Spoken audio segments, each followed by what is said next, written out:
Marcus and Jamie had been best friends since childhood, growing up in the shadow of Windsor Castle. Every day they watched the Royal Guards march past their school, their red uniforms pristine, and their faces stone-cold serious. The two teenagers found the whole spectacle amusing, especially how the guards never seemed to crack even the smallest smile, no matter what happened around them. April Fool's Day was approaching, and Marcus had what he thought was the perfect prank. He'd read online about tourists trying to make the guards laugh, but this would be different. This would be epic. Jamie wasn't so sure at first, worried they might get into trouble, but Marcus was persuasive. He had a way of making even the most ridiculous ideas sound reasonable. The plan was simple enough. They would dress up as medieval knights using cardboard. Armor they'd make themselves, complete with foam swords and ridiculous helmets. Then they'd march up to the guards during the changing ceremony and challenge them to a duel for the honor of the realm. It seemed harmless enough, just two kids having a laugh on April Fool's Day. They spent weeks preparing their costumes in Marcus's garage.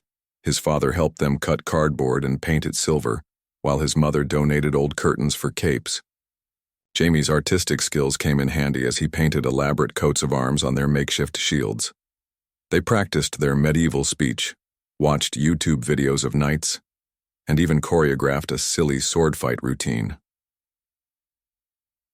The night before, April Fool's Day, they could barely sleep.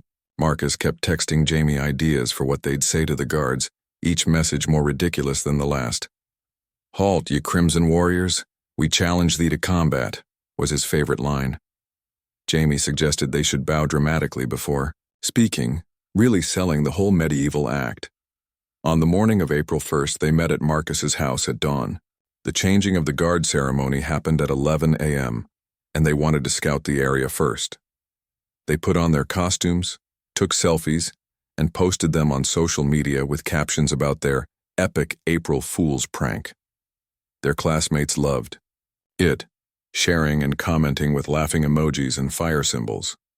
Walking through the streets of Windsor in full cardboard armor drew plenty of stares and chuckles from early morning commuters. An elderly woman stopped to take their photo, saying they reminded her of her grandsons. A group of construction workers cheered and applauded as they passed by. Everyone seemed to be in on the joke, understanding it was just harmless April Fool's fun. When they reached the castle grounds, crowds were already gathering for the ceremony. Tourists held up phones and cameras, chattering excitedly in various languages. Marcus and Jamie found a good spot near the front, their costumes attracting amused looks and pointing from other spectators. A family from Japan asked to take photos with them, delighted by their creative outfits. As 11 a.m. approached, the atmosphere grew more anticipatory. The guards began their march toward the ceremony area, their boots clicking in perfect unison on the cobblestones. Marcus grabbed Jamie's arm, his excitement barely contained. "This is it," he whispered, adjusting his cardboard helmet. "We're about to become legends." The guards took their positions, standing at attention with their rifles. Their faces were expressionless, eyes fixed straight ahead. Just as Marcus and Jamie had observed countless times before, the crowd grew quiet, cameras ready to capture the traditional ceremony that had taken place for hundreds of years. Marcus looked at Jamie and nodded. It was time to put their plan into action. They stepped forward from the crowd, their cardboard armor rustling slightly in the morning breeze. Several tourists noticed them moving and pointed, anticipating something entertaining was about to happen.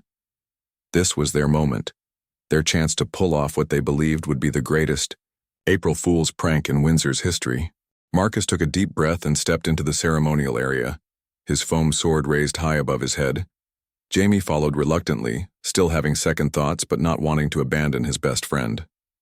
The crowd around them began to murmur, with amusement, phones immediately turning toward the two teenagers in their homemade medieval costumes.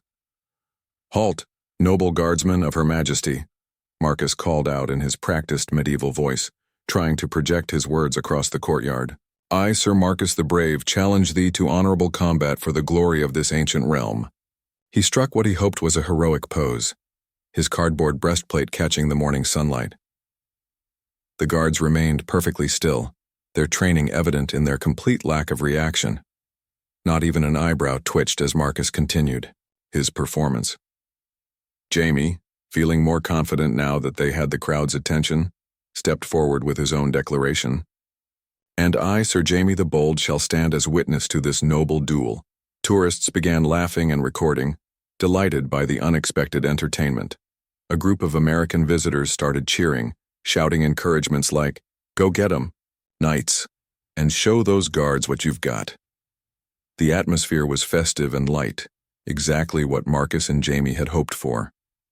Marcus approached one of the guards directly, staying about 6 feet away but making exaggerated gestures with his foam sword. "Come now, brave warrior. Surely thou art not afraid of two humble knights seeking to test their mettle." He performed an elaborate bow, his cardboard armor creaking comically as he bent forward.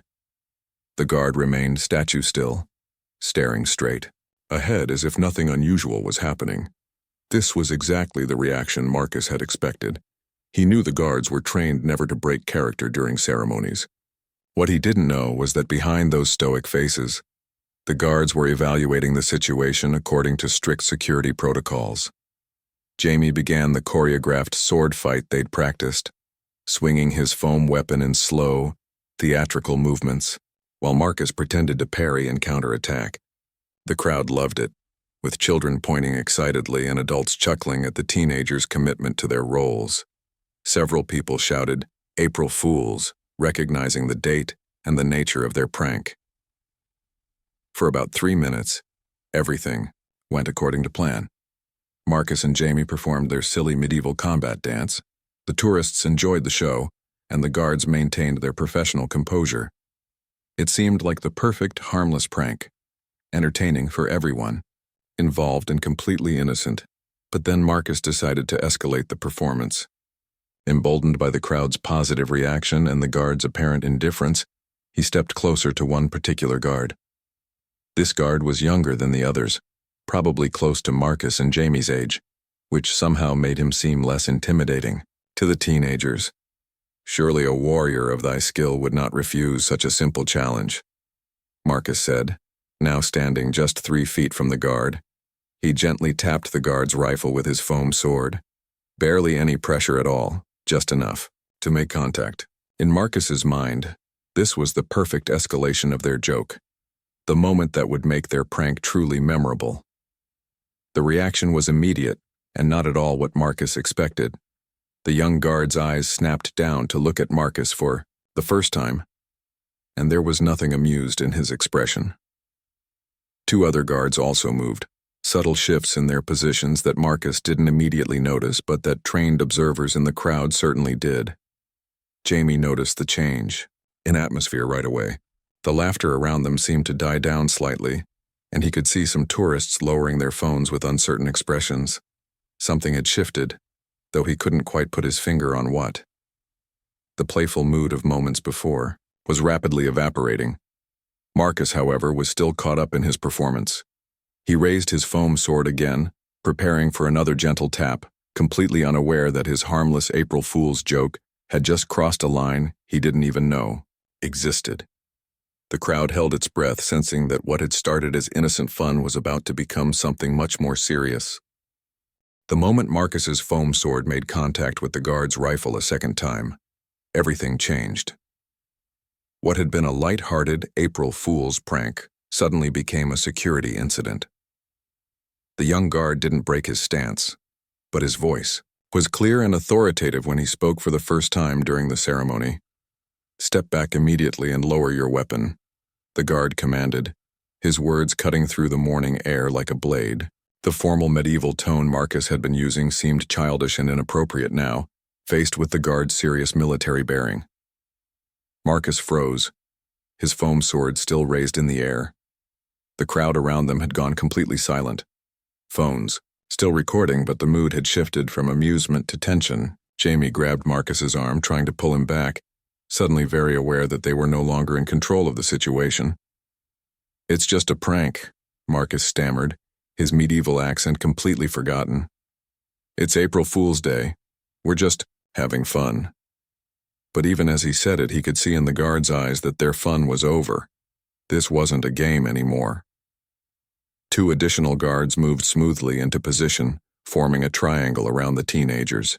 Their movements were professional and practiced, clearly following protocols that Marcus and Jamie had never considered might exist. The tourists began backing away, some still filming but others putting their phones away as they sensed the gravity of the moment. "Place your weapons on the ground and step back with your hands visible," another guard instructed. The word weapons made Jamie's heart race. Their foam swords and cardboard shields suddenly seemed less like costume props and more like potential threats in the guards' eyes. Marcus tried to explain again, his voice cracking slightly. "These aren't real weapons. Look, they're made of foam and cardboard. We go to school here in Windsor. This was supposed to be funny." But his explanations fell on deaf ears. The guards had protocols to follow, and those protocols didn't include exceptions for local teenagers with good intentions. Jamie dropped his foam sword immediately, raising his hands and stepping back as instructed. "Marcus, just do what they say," he whispered urgently. The crowd of tourists that had been laughing and cheering just minutes earlier now watched in uncomfortable silence, realizing they were witnessing something much more serious than a harmless prank. The situation escalated further when plainclothes security personnel emerged from the crowd. Marcus hadn't even noticed them before, but apparently they'd been watching the entire performance. These weren't the ceremonial guards in red uniforms. These were modern security professionals with serious expressions and radio devices. "We need to speak with you both," one of the plainclothes officers said, approaching with credentials visible. "This area needs to be cleared for a security assessment." The formal language made Marcus's stomach drop. Security assessment sounded much more serious than April Fool's joke gone wrong. Marcus finally dropped his foam sword, the sound of it hitting the cobblestones seeming unnaturally loud in the quiet courtyard. His cardboard armor suddenly felt ridiculous and childish rather than clever and creative. What had seemed like brilliant costume design an hour earlier now felt like evidence of poor judgment. The crowd was being moved back by additional security, personnel who had appeared from seemingly nowhere. The changing of the guard ceremony, which should have been continuing, had been suspended. Marcus realized with growing horror that their prank had disrupted an official royal ceremony watched by hundreds of tourists and broadcast online. "Are we in trouble?" Jamie asked quietly, his voice barely above a whisper. The plainclothes officer's expression gave them their answer before he even spoke. This wasn't the kind of trouble they'd get from their parents for staying out too late, or the kind they'd face at school for skipping class. This was real trouble with real consequences. As they were led away from the ceremony area, Marcus could hear tourists talking in worried tones behind them. Some were asking if the boys were terrorists, others wondering if this was still part of some elaborate April Fool's performance. The reality was setting in that their harmless joke had been interpreted as something much more threatening. Their phones, which had been buzzing with notifications from friends commenting on their social media posts, were now silent in their pockets. Marcus realized that within the span of 10 minutes they'd gone from being local teenagers pulling off what they thought would be a legendary prank to being escorted away from Windsor Castle by security personnel who weren't finding anything about their situation amusing. Marcus and Jamie found themselves in a small, windowless room inside Windsor Castle that they'd never seen before, despite living in the town their entire lives. The medieval stone walls that had seemed magical and historic when viewed from outside now felt cold and intimidating from within. 2 plastic chairs sat across from a simple metal desk, where a security investigator was reviewing paperwork. Detective Inspector Sarah Mills introduced herself with professional courtesy, but no warmth. She was younger than their parents, but carried herself with an authority that made both teenagers sit up straighter. Behind her stood the plainclothes officer who had first approached them, taking notes on everything that was being said. "Let's start with your names and addresses," Detective Mills said, her pen poised over an official-looking form. Marcus and Jamie provided their information, their voices barely above whispers. When she asked for their parents' contact details, the reality of their situation hit them even harder. Their families were about to find out about this in the worst possible way. The questions that followed were thorough and methodical. How long had they been planning this? Who else knew about their intentions? Had they researched the castle's security procedures? Did they have any connection to protest groups or political organizations? Each question made their innocent April Fool's prank sound more sinister and premeditated. "We just wanted to make people laugh," Marcus insisted, his voice cracking with emotion. "We watch the guards every day walking to school. We thought it would be funny. It was supposed to be harmless." Detective Mills made notes without looking up, her expression unchanged by his explanation. Jamie tried to help by explaining their costume construction process, thinking that the weeks of cardboard and paint preparation might somehow prove their innocent intentions. Instead, it seemed to make things worse. "So you spent considerable time and effort planning this approach to the guards," the detective summarized, making it sound calculated rather than creative. Their phones were examined, next with the investigators scrolling through their social media posts from the morning. The selfies they'd taken in their costumes, the excited messages to friends, the hashtags they'd used, all of it was being reviewed as potential evidence. Marcus watched the detective read his text with Jamie about practicing their medieval speech, cringing at how their enthusiasm now seemed inappropriate. The most uncomfortable moment came when Detective Mills asked about their knowledge of recent security threats. Marcus and Jamie had no idea what she was talking about, but apparently there had been several incidents in recent months involving people approaching royal properties with unusual items or in costume. Their prank, however innocent, fit a pattern that security professionals took very seriously. Physical contact with a guard's equipment is considered a serious breach of protocol, the detective explained. Regardless of intent, it represents a potential security risk that we cannot ignore. Marcus wanted to argue that foam couldn't hurt anyone, but the words died in his throat when he saw her expression. Their parents arrived 30 minutes later, having been called immediately when the boys were detained. Marcus's mother was crying before she even entered the room, while Jamie's father looked like he was trying to decide whether to hug his son or ground him for life. The disappointment in their parents' faces was worse than any punishment they might receive.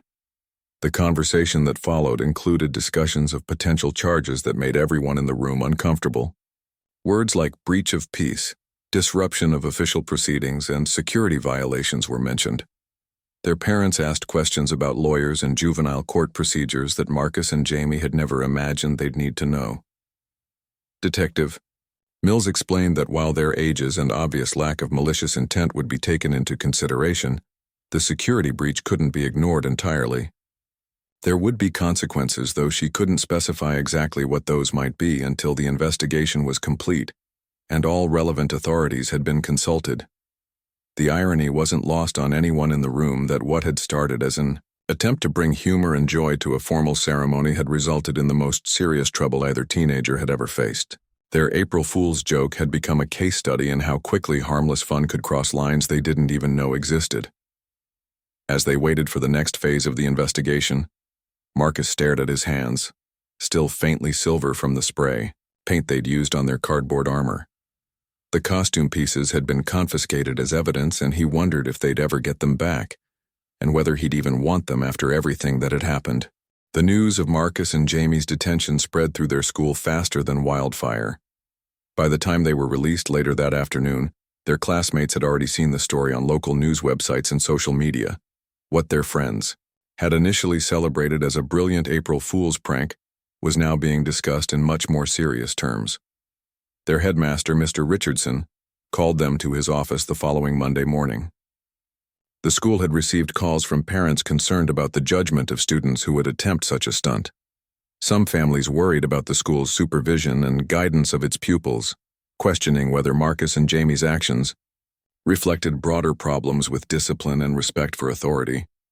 "I understand you thought this was harmless fun," Mr. Richardson said, his tone measured but clearly disappointed.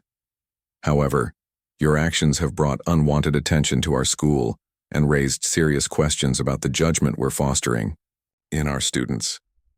The suspension that followed was less painful than seeing the disappointment in their favorite teachers' faces. The local newspaper ran a story about the incident, complete with photos of their cardboard costumes and quotes from tourists who had witnessed the event. The article wasn't entirely unsympathetic, acknowledging their youth and the holiday context, but it also quoted security experts about the serious nature of any breach of royal protection protocols. however minor. Marcus's parents grounded him, indefinitely, taking away his phone and computer access except for schoolwork. The worst part wasn't the restrictions on his freedom. It was the way his mother looked at him differently now, with a mixture of worry and confusion about how her son could have made such a poor decision. Family dinners became tense, quiet affairs. Jamie's consequences were different but equally difficult. His father, a bank manager who prided himself on following rules and respecting institutions, couldn't understand how his son had gotten involved in something so reckless. The lectures about responsibility and respect for authority seemed to go on for hours, and Jamie found himself wishing his parents would just punish him and move on. The legal consequences, when they finally came, were less severe than their families had feared but more formal than the boys had hoped. They received official cautions from the police, which meant they wouldn't have criminal records, but the incident would remain on file. They were also required to complete community service hours and attend sessions about respect for public institutions and authority. Their community service assignment was particularly humbling. They spent weekends cleaning graffiti from public buildings and picking up litter in Windsor's parks, often working in areas where tourists could see them. More than once, Marcus recognized people taking photos of them, probably posting to social media about the April Fool's boys they'd spotted doing community service. The sessions about respect for authority were conducted by a retired police officer who had worked Royal Protection details. Officer Thompson was kind but firm in helping them understand how their actions had been perceived by security professionals. "Intent matters," he told them, "but so does impact. Your intentions were harmless, but the impact was a security breach that required a serious response." Perhaps the most difficult aspect of their consequences was losing the trust and respect of people in their community. The local shopkeepers who had known them since childhood now looked at them with suspicion. Mrs. Henderson, who ran the corner shop where they'd bought sweets for years, treated them like potential troublemakers rather than the familiar neighborhood kids they'd always been. Their friendship with each other also suffered strain during this period. Sometimes Marcus blamed Jamie for not being more enthusiastic about backing out when things got serious. Sometimes Jamie resented Marcus for pressuring him into participating in the prank in the first place. They spent less time together, partly due to their parents' restrictions and partly because being together reminded them both of their shared mistake. The social media posts that had once seemed like evidence of their creativity and humor now embarrassed them deeply. Marcus deleted his accounts entirely, unable to bear seeing the photos and videos that had documented their epic plan. Jamie kept his accounts but stopped posting anything, painfully aware that everything he shared online could potentially be used against him in the future. Their teachers, most of whom had liked both boys before the incident, now treated them with professional distance. The easy relationships they'd had with educators who had seen potential in them were replaced by formal interactions and concerned glances. Even positive attention felt tainted by the knowledge that adults were watching them more carefully now, waiting to see if they'd learned from their mistakes. As summer approached and the immediate shock of the incident began to fade, both Marcus and Jamie were left with a sobering understanding of how quickly their lives had changed. What had begun as an attempt to create a memorable, funny moment had instead created consequences that would follow them for years to come. 6 months after their April Fool's incident, Marcus and Jamie had completed their community service hours and finished their educational sessions about respecting authority. The immediate consequences were behind them, but the lasting effects of their experience continued to shape their daily lives in ways they were still discovering. Marcus found himself thinking differently about rules and boundaries that he'd previously dismissed as unnecessarily strict or humorless.